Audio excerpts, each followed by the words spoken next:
Ce jour-là, Jésus sort de la maison et il va s'asseoir au bord du lac. Des foules nombreuses se rassemblent autour de lui. C'est pourquoi il monte dans une barque et il s'assoit. Toute la foule reste au bord de l'eau. Jésus enseigne beaucoup de choses aux gens en utilisant des comparaisons. Il leur dit « Le Seigneur va au champ pour semer. Pendant qu'il sème, une partie des graines tombe au bord du chemin. Les oiseaux viennent et ils mangent tout. Une partie des graines tombe dans les pierres, là où il n'y a pas beaucoup de terre. Elles poussent tout de suite parce que la terre n'est pas profonde. Mais quand le soleil est très chaud, il brûle les petites plantes et elles sèchent parce qu'elles n'ont pas de racines. Une autre partie des graines tombe au milieu des plantes épineuses. Ces plantes poussent et les étouffent. Une autre partie des graines tombe dans la bonne terre et produit des épis. Les uns donnent 100 grains, d'autres 60, d'autres 30. Et Jésus ajoute, celui qui a des oreilles, qu'il écoute. Les disciples s'approchent de Jésus et lui demandent « Pourquoi est-ce que tu leur parles avec des comparaisons ?» Jésus leur répond « Dieu vous donne, à vous, de connaître les vérités cachées du royaume des cieux, mais il ne donne pas cela aux autres. En effet, celui qui a quelque chose, on lui donnera encore plus, et il aura beaucoup plus. Mais celui qui n'a rien, on lui enlèvera même le peu de choses qu'il a. Donc, je ne parle pas avec des comparaisons, parce qu'ils regardent, mais ils ne voient pas. Ils entendent, mais ils n'écoutent pas et ne comprennent pas. Ainsi, il leur arrive ce que le prophète Ésaïe a annoncé. Dieu dit « Vous entendrez bien, mais vous ne comprendrez pas. Vous regarderez bien, mais vous ne verrez pas. Oui, la tête de ce peuple est devenue dure. Ils ont bouché leurs oreilles, ils ont fermé leurs yeux. Ils ne voulaient pas voir avec leurs yeux, entendre avec leurs oreilles, comprendre avec leur cœur. Ils ne voulaient pas changer leur vie, alors je n'ai pas pu les guérir. Mais vous, vous êtes heureux. Vos yeux voient et vos oreilles entendent. Je vous le dis, c'est la vérité. Beaucoup de prophètes, beaucoup de gens fidèles à Dieu ont désiré voir ce que vous voyez, mais ils ne l'ont pas vu. Ils ont désiré entendre ce que vous entendez, mais ils ne l'ont pas entendu. Écoutez donc ce que l'histoire du semeur veut dire. Le bord du chemin où la graine tombe, ce sont les gens qui entendent la parole du royaume et qui ne comprennent pas. L'esprit du mal arrive et il arrache ce qu'on a semé dans leur cœur. Le sol, plein de pierres, ce sont les gens qui entendent la parole et qui la reçoivent aussitôt avec joie. Mais la parole n'a pas de racine en eux. Ils changent facilement d'avis. Alors, quand il y a une difficulté ou quand on les fait souffrir à cause de la parole, ils abandonnent tout de suite. Le sol couvert de plantes épineuses, ce sont les gens qui entendent la parole, mais qui s'inquiètent pour les choses de ce monde. Ils cherchent de fausses richesses. À cause de cela, la parole est étouffée et elle ne produit rien. Une bonne terre, ce sont les gens qui entendent la parole et qui comprennent. Ils donnent des fruits, les uns 100, d'autres 60, d'autres 30. Frères et sœurs, notre texte du jour me rappelle l'été car il revient ainsi tous les 3 ans, au moment de juillet, moment où les blés sont bien mûrs, un peu avant qu'ils soient moissonnés. Un des titres donnés à notre texte est « La parabole des semeurs ». Je voudrais faire un petit excursus sur les titres qui sont bien pratiques, une petite parenthèse, qui sont bien pratiques pour se repérer dans ce gros livre qu'est la Bible, mais ils sont trompeurs. Si nous regardons avec le regard de celui qui a choisi les titres, notre regard est biaisé. Ici, la parabole du semeur, ben oui, le semeur c'est Dieu, et Dieu c'est Dieu, moi c'est moi. Je passe à côté. Mais si vous aviez lu comme titre « Parabole de la terre », quelle terre suis-je ? Là, vous auriez peut-être été touché. Alors pour méditer notre texte, situons-le d'abord dans son contexte, puis voyons comment fonctionne notre parabole, pour ensuite en tirer des enseignements pour nous, ici et maintenant. Dans les chapitres précédents, c'est la polémique qui domine. La polémique entre Jésus et les autorités juives et les pharisiens. Elle met en évidence quelque chose qui est un petit peu incroyable, si on y réfléchit bien. La mission de Jésus parmi les pharisiens et les autorités du temple de Jérusalem est un échec. Alors nous imaginons les foules qui suivent Jésus. Elle le voit donner des signes qui le désignent comme le Messie. Mais cet homme qui a le succès d'un chef d'État auprès des foules, peut-il en même temps être tenu en échec auprès des autorités, incompris, rejeté, parmi une partie de la population qui structure son propre pays? Et cette question vaut pour nous aussi, aujourd'hui. Combien de fois nous ne nous demandons pas pourquoi il y a tant d'incroyants autour de nous? Pourquoi les enfants sont-ils absents de nos temples, de ce temple où nous avons de si bons souvenirs? Pourquoi notre Église nationale perd l'équivalent d'une église locale par année? Pourquoi certains proches que nous estimons par ailleurs nous regardent-ils comme des faibles d'esprit, des superstitieux, limite membres d'une secte?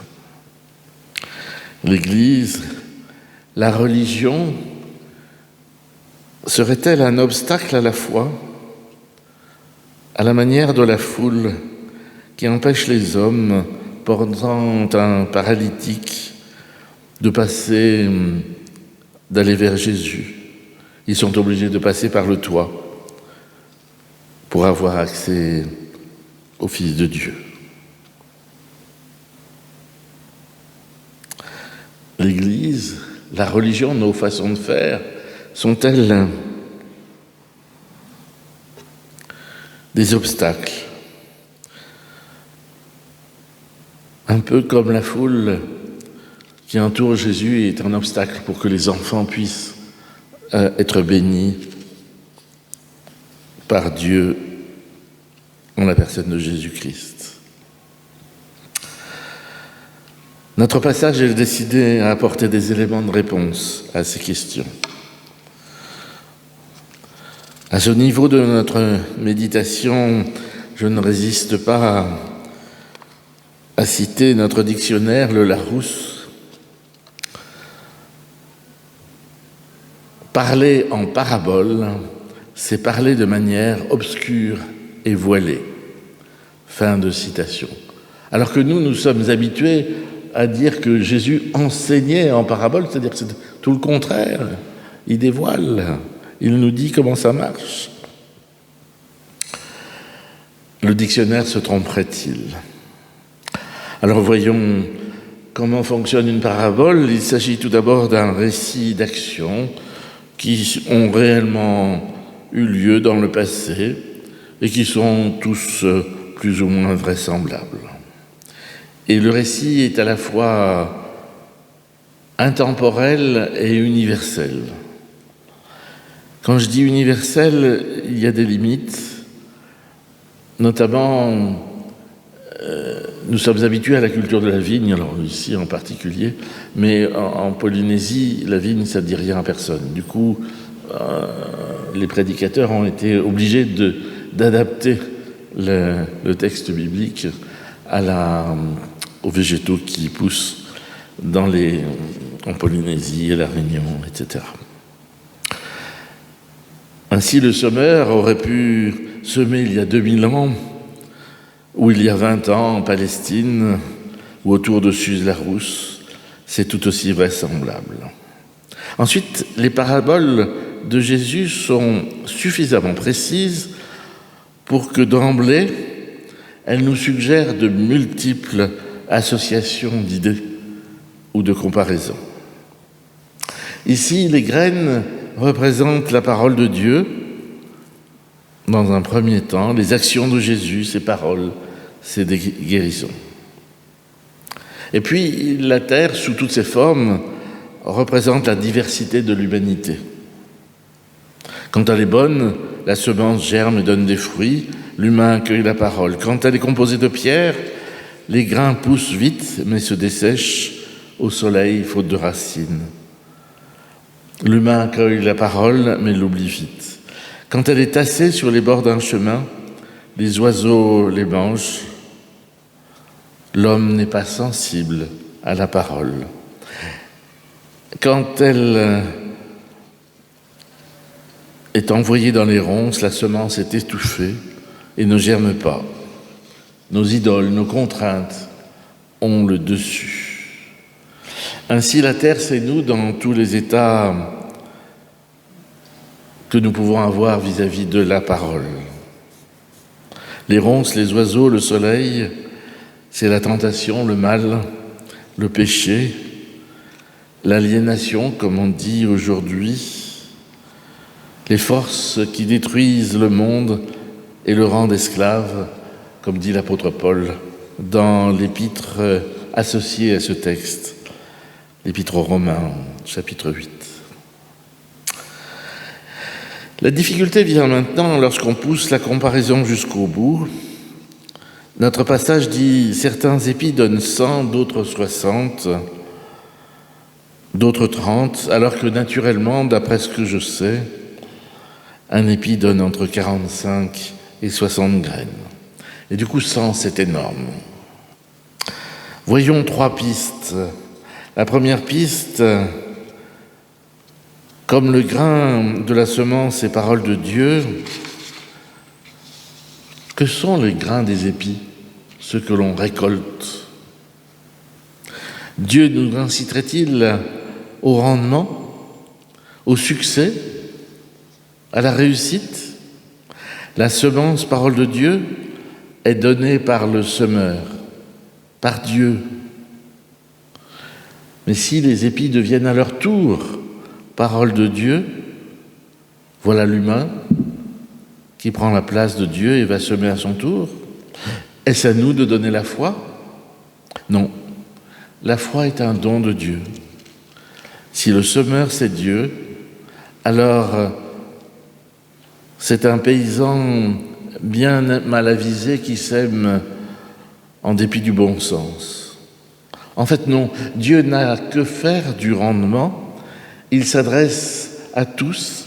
Formellement, il s'adresse à toutes les terres, la terre fertile, la ronce et la pierraille du chemin, et chacun est libre de recevoir ou pas sa parole.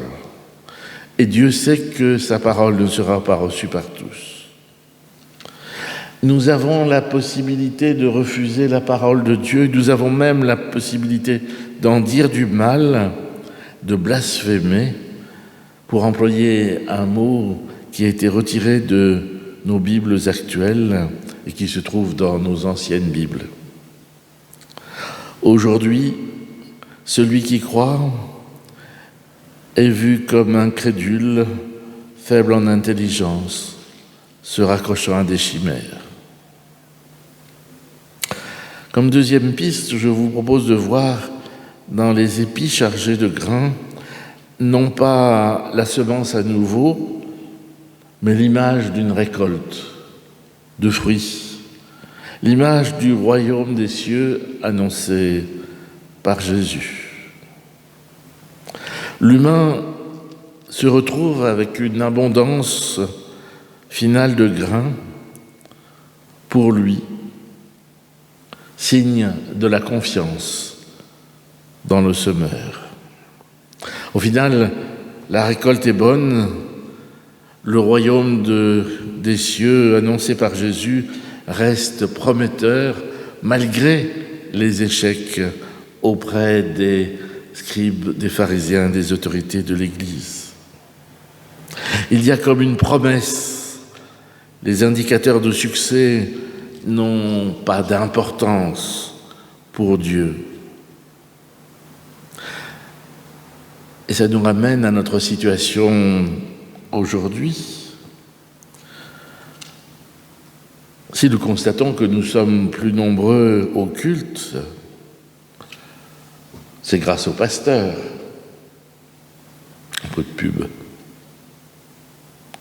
Mais si nous interrogeons le pasteur, que dit-il ? C'est grâce à vous, les fidèles, qui avez témoigné, qui avez été accueillants. En fait, une assistance croissante au culte est une grâce pour laquelle nous pouvons juste remercier Dieu. Ouf, nous voilà dégagés de verser une prime au pasteur ou aux croyants méritants, vous savez, ceux qui ont ramené des nouveaux paroissiens. Prenons une troisième piste. Revenons à l'association entre la terre et l'homme. Elle est bonne, mais elle n'est pas parfaite, car la terre est immobile, alors que l'homme est changeant. Il n'est jamais tout l'un ou tout l'autre, bonne terre et bord du chemin. Combien de fois nous sentons-nous bonne terre un matin et puis bord du chemin le soir? Cette terre qui refuse la parole, cette terre qui se révolte contre Dieu car nous n'acceptons pas les événements qui nous arrivent ou qui arrivent à nos proches. Combien de fois nous sentons-nous révoltés par la mort lorsqu'elle emporte un plus jeune que nous, alors que nous aurions dû prendre sa place selon toute logique, nous qui avons bien vécu. Combien d'autres fois ne sommes-nous pas la terre du bord du chemin lorsque nous avons tant de choses à faire que d'accueillir la parole ou de tendre la main? Ici, l'important, ce n'est pas la récolte, mais la terre. La parabole du semeur deviendrait alors un appel à être bonne terre qui porte des fruits nombreux. Ce serait comme une sorte d'appel à la conversion. Un exemple, il n'y avait pas de jeunes au culte et maintenant il y a un groupe d'éveil à la foi. Est-ce un succès du pasteur, du conseil presbytéral, de l'organisation? Et si c'était le fruit d'une conversion? Et si tous ensemble nous nous étions détournés de notre prochain pour aller vers l'enfant? À travers ces trois pistes, il y en a peut-être d'autres, nous voyons que la parabole n'est pas une simple comparaison. Elle pointe dans différentes directions en même temps, et souvent la question est: quelle est la bonne direction? Quelle est la bonne interprétation? Que voulait dire Jésus vraiment à travers cette parabole? Si cette parabole est rapportée par la Bible, c'est qu'elle doit avoir un sens pour moi, aujourd'hui. Mais lequel ? Comment vivre aujourd'hui la parabole du semeur ? Faut-il y chercher un sens particulier ? Peut-être un sens qui exclurait les autres. J'ai envie de répondre non. Les paraboles des 4 évangiles ont reçu au cours des siècles de nombreuses interprétations et je me garderai bien de dire que l'une est vraie et que les autres sont fausses. Si Jésus parle en parabole, c'est qu'il enseigne. Il enseigne, c'est-à-dire qu'il construit, il édifie. Le mot « enseigner » revient à plusieurs moments dans notre passage. Il enseigne non pas un savoir, comme peut l'être le calcul ou l'orthographe, ou la connaissance de la Bible, ou encore tout autre savoir-faire, comme peut l'être le tour de main du mécanicien, du vigneron ou de la cuisinière. Non, c'est à notre être que Jésus s'adresse. Il enseigne une façon d'être. Que celui qui a des oreilles écoute. Jésus veut faire de nous des disciples. Et souvenez-vous l'un des derniers versets de l'évangile de Matthieu, où Jésus dit « Allez donc de toutes les nations, faites des disciples, les baptisant, au nom du Père, du Fils et du Saint-Esprit. » En quoi les disciples sont-ils différents des autres ? Tout d'abord, méfions-nous de l'appellation disciple, qui, pour certains, désigne souvent les 12. Or, dans l'évangile de Matthieu, le mot disciple intervient 70 fois et seulement à 20 reprises, il désigne les 12, puis les 11. La plupart du temps, le mot disciple désigne ceux qui suivent Jésus. Et que font les disciples dans notre passage ? Ils ne font rien d'extraordinaire, mais d'après le récit de la parabole, qui se termine par « que celui qui a des oreilles écoute », il s'approche de Jésus et il lui pose une question. Ce qui caractérise les disciples, c'est qu'après avoir entendu l'enseignement, ils ne restent pas au bord du lac, ils se bougent, comme on dirait aujourd'hui. Ils s'approchent de Jésus. Et ce Jésus nous dit, à nous, de nous approcher des nations, c'est-à-dire des peuples, des gens, des prochains, pour témoigner tout simplement de la parole de Dieu, des graines semées il y a 2000 ans. J'avais un professeur de théologie qui nous disait souvent que le fait de joindre les mains le dimanche ne nous autorisait pas à rester les bras croisés pendant la semaine. Être disciple, c'est tendre la main vers l'autre, le prochain, celui dont nous nous rendons proches, l'accueillir, lui donner une place dans notre vie, dans notre prière, le voir, l'écouter, le respecter avant tout, le comprendre, lui enseigner les Écritures. Être disciple, c'est peut-être se bouger, se déplacer pour faire place, faire grandir celui qui est à terre. Alors nous pourrons dire que le royaume s'est approché. Amen.